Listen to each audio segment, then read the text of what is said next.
C'est la nouvelle édition d'information, mesdames et messieurs. Merci de nous choisir pour vous informer. Aux toiles des fonds. Début des audiences prévues ce mercredi 15 janvier du contentieux électoral à la Cour constitutionnelle. C'est dans le cadre des législatives du mois de décembre de l'année 2024 à Yakoma et Masimanimba. Au total, 8 affaires seront examinées. En sécurité, plusieurs localités sous le feu à Lubero. Les hostilités se poursuivent entre les vaillants combattants de l'armée congolaise et les M23. Les FARDC passent à la vitesse supérieure pour défendre la patrie contre les puissances négatives étrangères. L'hôtel de ville de Kinshasa accorde un moratoire de 10 jours aux associations de transport pour sensibiliser sur la nouvelle grille tarifaire après une réunion conduite par le ministre provincial des Transports et les associations des chauffeurs.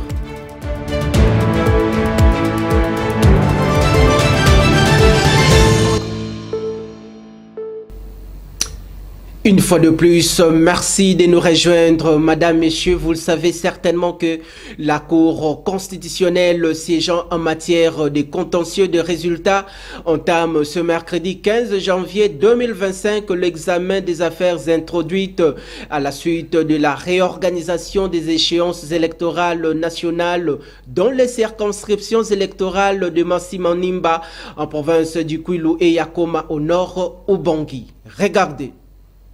Selon l'extrait des rôles rendus publics ce mardi 14 janvier, au total, 8 affaires seront examinées et réparties de la manière suivante. 5 affaires pour la circonscription électorale de Yakoma et 3 affaires pour la circonscription électorale de Masimanimba. À Yakoma, les regroupements politiques Alliance des élites au service du peuple s'est attaché à l'élection de Mbwikaya Nzangingelegbi. Il en est de même pour le parti présidentiel UDPS Tshisekedi qui s'est attaqué à l'élection de Mbwikaya APA et MLC. À Masimanimba, Kawata Lemba s'est attaché à l'élection de Trifon Kikei Mulumba, l'ancienne ministre près du président de la République Nana Nanouani s'est attaché à la Commission électorale nationale indépendante CENI. Et enfin, les regroupements politiques Alliance des alliés de la Convention pour la République et la démocratie contestent l'élection de Kinkei Mulumba et de Sindani Kandambu. Selon le résultat provisoire publié par la Commission électorale nationale indépendante sur les 2 sièges à pourvoir à la députation nationale pour la circonscription de Yakoma, Mbwikaya Nwimbwi, regroupement politique Alliance de partis alliés au mouvement de libération du Congo, proche de Jean-Pierre Bemba Gombo, a été proclamé élu avec 20 263 voix. Il est suivi de Nzangingelegbi Antoine du regroupement politique La Coalition des démocrates Code de Jean-Lucien Boussatongba qui a obtenu 18 774 voix. S'agissant de la circonscription électorale de Masimanimba, 5 députés nationaux ont été élus provisoirement. Il s'agit de Didier Mazenga Mukanzu du regroupement politique Action des alliés de la Convention et Parti Lumumbiste unifié qui vient en tête avec 13 833 voix, suivi de Kamisendo Kutuka Jean du regroupement politique Action des alliés acquis à la démocratie. Avec 13 324 voix, l'actuel PCA de la RVA Kinkei Mulumba Trifon du regroupement politique l'Alliance des acteurs attachés au peuple vient à la 3e position avec 2600 voix. Sindani Kabambo Donald du regroupement politique Action Alternative des acteurs pour Amour du Congo a obtenu 8808 voix et Louansangu Moueta Paul de la Croix de l'UDPS Tshisekedi ferme la marche avec 7657 voix.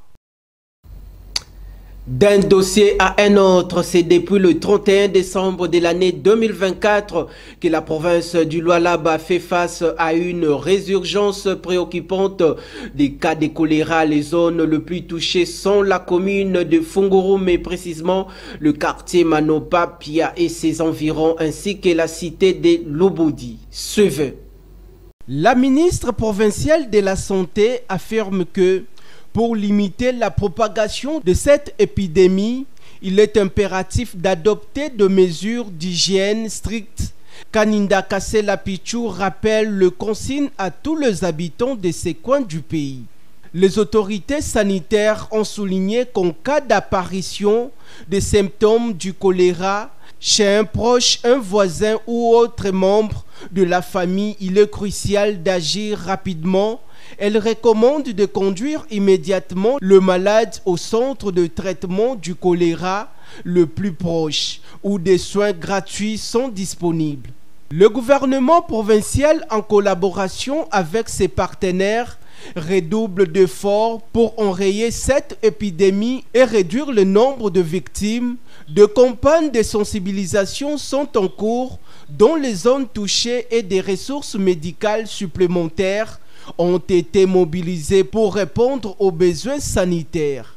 Cependant, la réussite de ces efforts repose sur la collaboration active de toute la population. Le respect des mesures d'hygiène et la vigilance collective sont des facteurs clés pour stopper la propagation de cette maladie.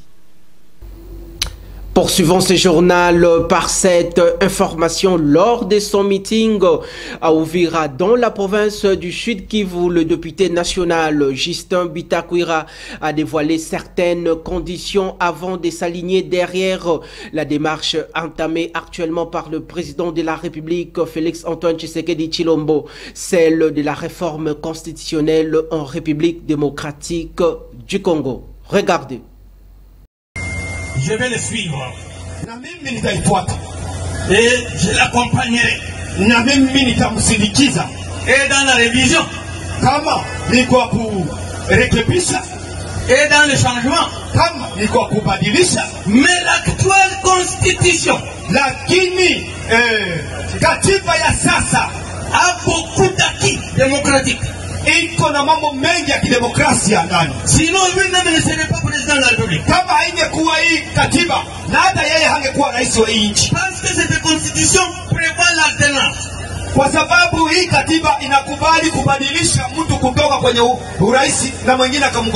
Alors je demande au président Tshisekedi, fermez les oreilles devant les flatteurs. Ufunge macho, naomba rais mheshimiwa Tshisekedi afunge masikio mbele ya wale watu wanaongea usutwa watu wa njaa. Même certains constitutionnalistes, hata watu ambao walitengeneza wa kutengeneza katiba, ce qu'ils ont dit hier, wajuzi ambao wa katiba, mambo ambayo waliyasema jana, ils disent le contraire aujourd'hui. Leo wanasema tofauti. Alors pour que le président Tshisekedi décide, kwa hiyo ili rais Tshisekedi volet sécuritaire de l'Est de la République démocratique du Congo, un jeune déplacé originaire de la cité des Sacs et dans le groupement des Kamuronza en territoire de Massissi a été tué par des bandits armés non identifiés ce mardi 14 janvier 2025 sur le site de Lushagala au quartier Munganga à l'ouest de la ville de Goma. Des sources locales indiquent que cet assassinat s'est déroulé vers 3 heures du matin. Les malfrats ont fait irruption dans les camps des déplacés. Suivez.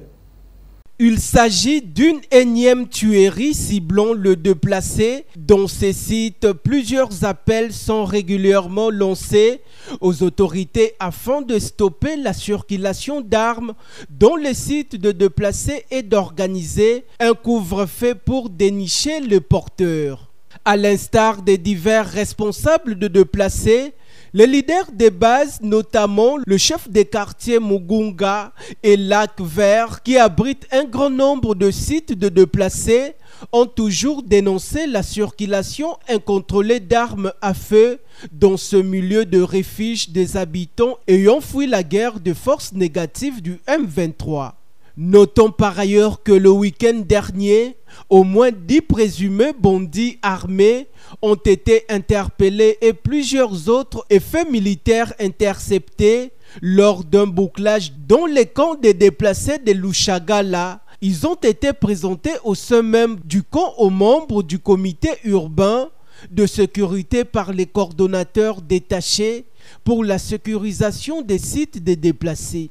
On peut estimer ces jours à une dizaine le nombre de personnes tuées par balle ces derniers mois dans les différents sites des déplacés, dont la ville de Goma et ses environs.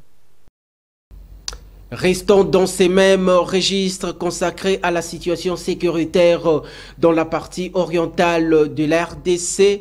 Le combat font rage ce même mardi dans plusieurs localités du territoire de Lubero, en province du Nord Kivu, où les forces régulières de la République démocratique du Congo et le rebelle du M23 sont aux prises. C'est notamment dans le village de Kibonda qui se situe entre Luofu et Kaina. Voici dans ses commentaires.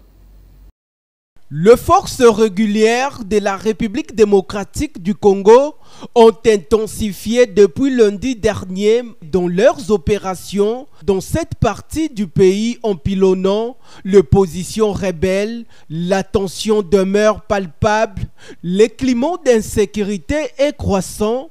Il s'y est d'épingler que le FARDC ont renforcé leur défense avancée à Mombasa, tandis que les forces négatives du M23, positionnées à distance de cette localité, a établi une forteresse pour empêcher toute avancée de l'armée vers Alimbongo. D'autres combats intenses sont signalés entre Paysana et Kiranga. Les habitants des localités de Kirumba et de Kaina rapportent avoir entendu des détonations d'armes lourdes témoignant de la gravité de la situation sécuritaire.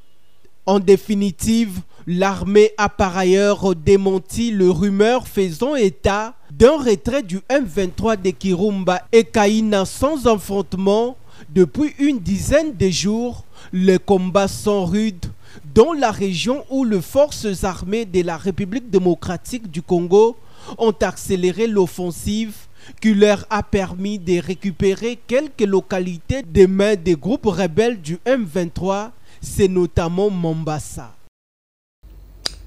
Et par ailleurs, l'armée congolaise a désigné lundi dernier plusieurs personnes qu'elle accuse de soutenir la rébellion du M23 dans la province de l'Ituri. Parmi elles figurent Thomas Lubanga et Yves Kawapanga Bandro qui seraient impliqués dans les opérations terroristes de ces groupes armés. Suivez. Nous venons encore une fois de donner de la lumière à tout ce qui se passe ici en Ituri, où certains leaders, entre parenthèses, sont impliqués dans le recrutement, la formation et renforcer le rang du M23 pour que ces mouvements terroristes puissent combattre la République. Et qui sont-ils? On a cité Thomas Lubanga et Kawa. Et aujourd'hui, ce n'est plus à démontrer. Comme nous l'avons toujours dit, la vérité et le mensonge ne sont jamais loin de l'autre et rarement la vérité triomphe. Aujourd'hui, la vérité triomphe. Et la dernière vidéo, vous avez vu, les jeunes gens de l'Ituri se sont foudroyés au Nord Kivu car ils ont été recrutés ici en Ituri et ramenés au Nord Kivu. Et le rouleau compresseur de forces armées ont foudroyé tous ces jeunes gens. Et les témoignages sont clairs, qu'il y a beaucoup sont morts et beaucoup sont dans des directions inconnues. Ils sont dispersés comme les abeilles et on est en train maintenant de le ramasser au Nord Kivu comme des chenilles. Tout ça, ça montre clairement qu'il y a l'implication de certains leaders ici chez nous en Ituri qui sont en connivence avec les ennemis de la République dont l'objectif détruire la province de l'Ituri. Je vais ici parce que beaucoup nient et rejettent en bloc tout ce que le rapport a dit, mais aussi certains témoignages de ces jeunes gens-là. Abordant les questions liées à l'évolution de la justice en République démocratique du Congo, le tribunal de grande instance de Bukavu a placé sous détention préventive 3 Chinois arrêtés pour exploitation illicite de minerais dans la province du Sud Kivu. Leur procès en procédure de flagrance a été ouvert le lundi 13 janvier 2025 dans cette partie du pays. Une décision avant dire droit a été prononcé tard dans la soirée.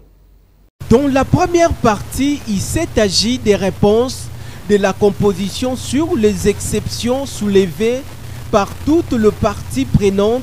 La défenderesse a soulevé plusieurs exceptions, notamment la violation des articles 5 et 6 du Code de procédure pénale ainsi que les dispositions relatives à la procédure de flagrance, les moyens liés à la prématurité de la flagrance, l'obscurité de libellé, les défauts de qualité dont le chef de toutes les parties civiles et de leur conseil, ainsi que l'inconstitutionnalité de la procédure de flagrance. En réplique, le parti civil ont sollicité du tribunal de dire le moyen de la défenderesse recevable et non fondé ou de le joindre. Au fond, le ministère public a sollicité du tribunal de déclarer non fondées les exceptions de la partie défenderesse. Après une délibération à huis clos du tribunal, la décision avant dire le droit, le tribunal a décidé de joindre les exceptions au dossier. Dans ce cadre, le tribunal joindra ses moyens au fond quitte à y répondre dans le code du jugement et dans le fond et en même temps que ses préalables de forme, dit le président du tribunal. L'autre décision du tribunal est celle de placer le prévenu dans la détention préventive. Le tribunal prend une ordonnance de mise en détention préventive des prévenus, ajoute le président du tribunal. Et démotivé vu la loi organique, vu le code de procédure pénale, vu l'ordonnance loi relative à la répression des infractions flagrantes à son article, vu la remise de la présente cause au 14 janvier 2025. Le ministère public entendu et le prévenu préalablement entendu, le tribunal ordonne la mise en prévention préventive de prévenus prénommés jusqu'au jugement intervenir dans la présente cause sous RP 18-255. Le tribunal a renvoyé la cause. Revenons sur l'affaire de transport en commun à Kinshasa. Sachez que le ministre provincial de Transport et Mobilité Urbaine, Bob Amiso, a conduit une réunion lundi dernier avec toutes les associations de transport à qui il a accordé un moratoire de 10 jours pour la sensibilisation des chauffeurs sur la nouvelle grille tarifaire rendue publique la semaine dernière par le gouvernement provincial. Suivez. À en croire le président provincial de l'association des chauffeurs du Congo, ASECO en sigle, l'exécutif de Kinshasa a promis qu'il n'y aura pas de contrôle avant 7 jours de sensibilisation accordés par les autorités de la ville. Lundi dernier, les Kinois ont éprouvé d'énormes difficultés pour s'émouvoir à travers la capitale. La plupart des conducteurs ont décidé unilatéralement d'entamer la grève pour protester contre la nouvelle grille tarifaire qui pour eux ne correspond pas aux réalités sur terrain. Ils estiment qu'avec les embouteillages et l'état des routes à Kinshasa, il est quasiment impossible de réaliser les recettes exigées par leur patron.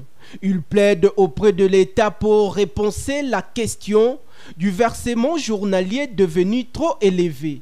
Dans un arrêt signé par le ministre provincial de Transport, l'on peut noter que du marché de la Liberté, Pascal Kingasani Yasuka et Mikonga Bibwa 500 francs, Kinko les communes 1000 francs, Tsele 1500 francs, Maluku 2000 francs, Menkao 2000 francs, à partir du marché central à Kingasani Yasuka 1500 francs, Kimbanteke 1500 francs, Njili Sainte-Thérèse 1000 francs, Massina Petro Congo 1000 francs, Matadi Kibala 2000 francs, du centre-ville Gare Centrale à Intergombe 1000 francs, Rond-Point à Sanef 1000 francs, Bon Marché 1000 francs, Victoire 1500 francs, Massina Petro Congo 2500 francs, Djili Sainte-Thérèse 2500 francs, Kingasani 2500 francs. Les autorités compétentes du pays sont censées de faire le suivi sur terrain afin de remettre la vie de paisibles citoyens en toute quiétude.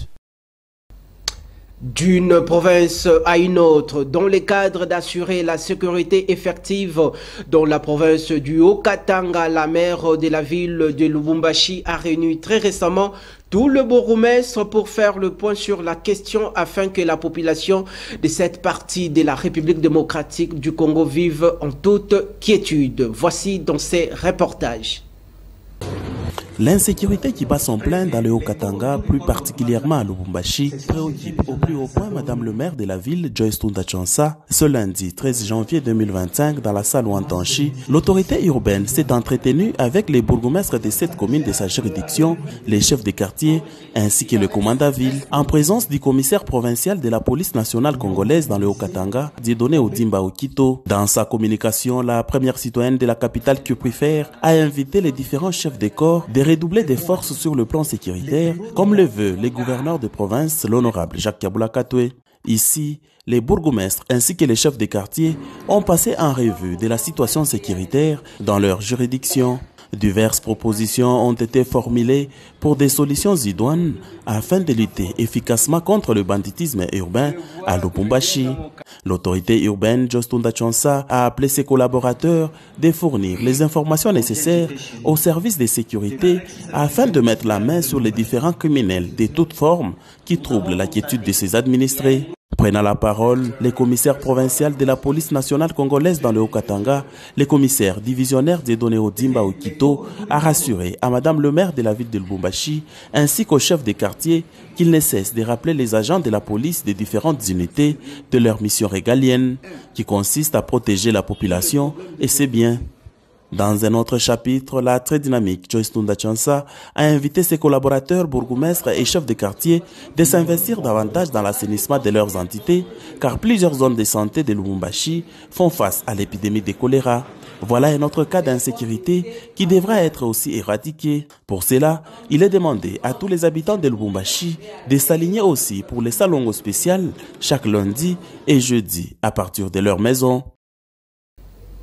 D'un dossier à un autre, le directeur général de l'autorité de régulation de la sous-traitance dans les secteurs privés en République démocratique du Congo, Miguel Katembe Kachal, salue l'engagement du président de la République, Félix-Antoine Tshisekedi Tshilombo, pour l'ouverture de la RDC aux investisseurs étrangers et pour l'inclusion des Congolais dans le développement de la chaîne de valeur dans différents secteurs de l'économie nationale. Suivez. Premièrement, je vais vous dire que le président Tshisekedi a déployé beaucoup des efforts diplomatiques pour ouvrir le pays, la RDC, au monde entier. Et pour votre information, le Congo est ouvert à tous les investisseurs. Donc aujourd'hui, nous n'avons pas que les Chinois en République démocratique du Congo. Nous avons tous les investisseurs.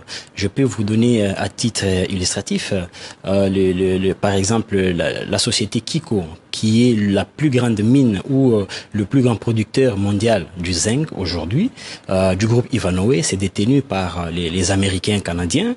Nous avons la société Kibali Gold du groupe Barrick, c'est une société canadien-sud-africain. Nous avons par exemple dans les télécommunications, parce que la sous-traitance ce n'est pas seulement les mines. Nous avons par exemple le groupe Orange. Orange c'est un groupe français, le groupe Castel.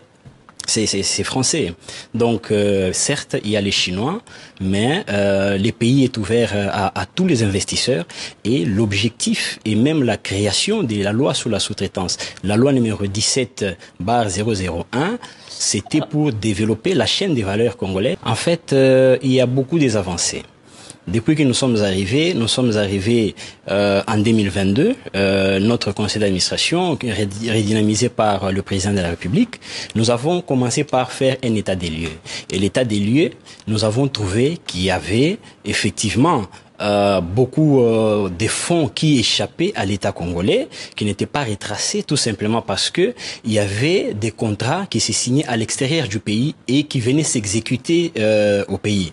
Nous avons trouvé qu'il y avait sur toute l'étendue du territoire national 300 millions de dollars de contrats dans la sous-traitance, ce qui était vraiment un contraste par rapport aux ressources du pays. Abordons à présent les questions de l'éducation nationale en République démocratique du Congo.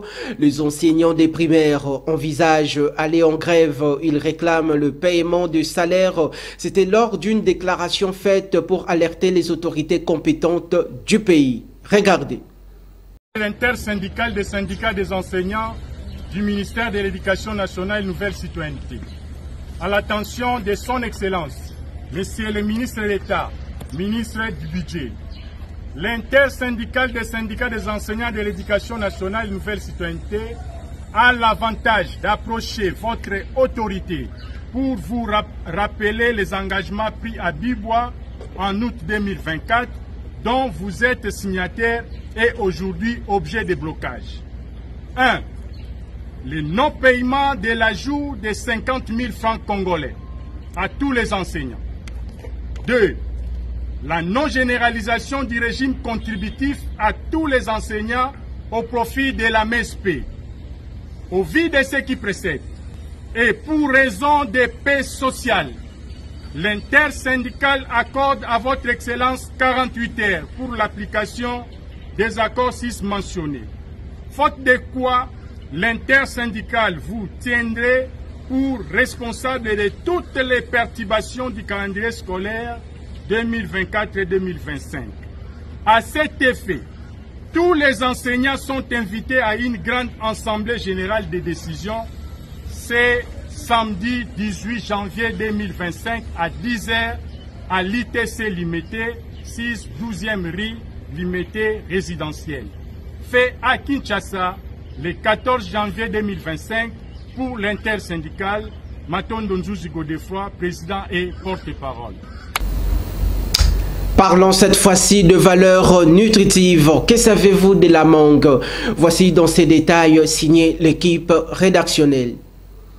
Fumée et juteuse, la mangue est un fruit exotique gourmand qui a de vraies vertus santé. Elle est notamment riche en antioxydants, en fibres et en vitamine C. En jus, en salade, en plat principal, en dessert, la mangue se plie à toutes nos envies culinaires. Elle est aussi très intéressante pour la santé grâce aux nombreux nutriments qu'elle contient. Elle fait partie des aliments anti-fatigue. La mangue aide à réduire la fatigue et renforce le système immunitaire. Elle participe à la prévention contre le cancer. La mangue est riche en polyphénols, des substances antioxydants qui protègent les cellules du corps contre le dommage causé par les radicaux libres et diminue la croissance des cellules cancéreuses, notamment dans le cancer de la prostate. La mangue contient de fibres digestes, dont la pectine. Ces substances permettent de réduire le taux de mauvais cholestérol et il ne faut pas oublier la présence de potassium qui favorise le contrôle du rythme cardiaque et le maintien d'une pression artérielle normale. Ces fibres solubles limitent la constipation. Elles renferment aussi des enzymes digestives qui favorisent la digestion. Retenons que la mangue se conserve dans un endroit frais au-dessus de 6 degrés Celsius, donc pas au frigo et pas plus de 2 à 3 jours car elle s'abîme vite. Avant de boucler ces rendez-vous informatifs, sachez que demain matin à Kinshasa, il y aura des magnifiques éclaircies. La température sera de 21 degrés Celsius et la force du vent oscillera aux alentours de 4 km par heure, tandis qu'à l'après-midi, la température atteindra les 30 degrés Celsius, mais la température ressentie sera plus chaude, soit 33 degrés Celsius. Et enfin, dans la soirée, il va pleuvoir, la température retombera à 24 degrés Celsius.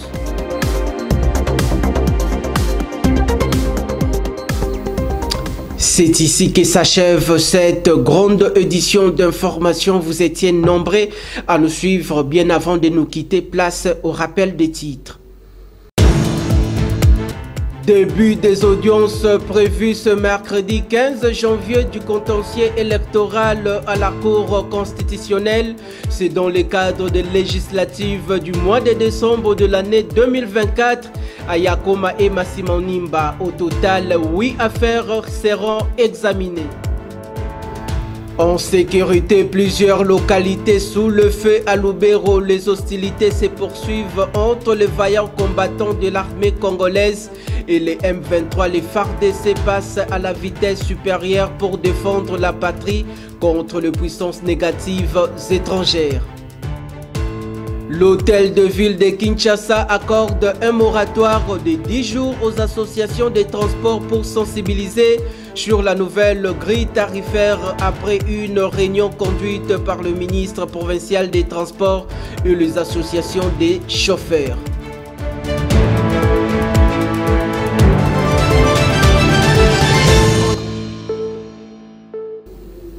Le sens élevé et le professionnalisme de la rédaction ont conduit de main de maître à la réalisation de ces majestueux travaux. D'ici là, portez-vous bien, excellente suite de programmes. Je vous retrouve demain avec la même ferveur.